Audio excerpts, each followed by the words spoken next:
తెలంగాణలో అబద్ధపు హామీలిచ్చి అధికారంలోకి వచ్చిన కాంగ్రెస్ పార్టీకి ప్రజాక్షేత్రంలో శిక్ష తప్పదన్నారు మాజీ మంత్రి హరీష్ రావు. గ్రాడ్యుయేట్ ఎమ్మెల్సీ ఎన్నికల ప్రచారంలో భాగంగా నల్గొండ జిల్లా దేవరకొండలో ఆయన మీడియాతో మాట్లాడారు. కాంగ్రెస్కు ఓటు వేయడం అంటే ఆ పార్టీ చేసిన మోసాన్ని బలపరిచినట్టేనన్నారు. రేవంత్ పాలనలో రైతులు కన్నీరు పెడుతున్నారని ఆవేదన వ్యక్తం చేశారు. ఒక్క నోటిఫికేషన్ కూడా ఇవ్వకుండా రేవంత్ 30,000 ఉద్యోగాలు ఎలా ఇచ్చారని హరీష్ రావు ప్రశ్నించారు.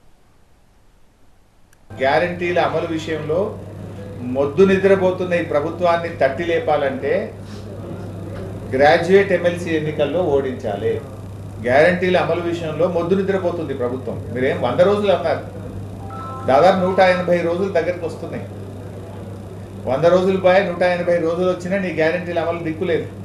ఈరోజు కాంగ్రెస్ పార్టీ అభ్యర్థికి ఓటేయడం అంటే వాళ్ళ మోసాలను వాళ్ళ అబద్ధాలను ఆమోదించినట్టయితే.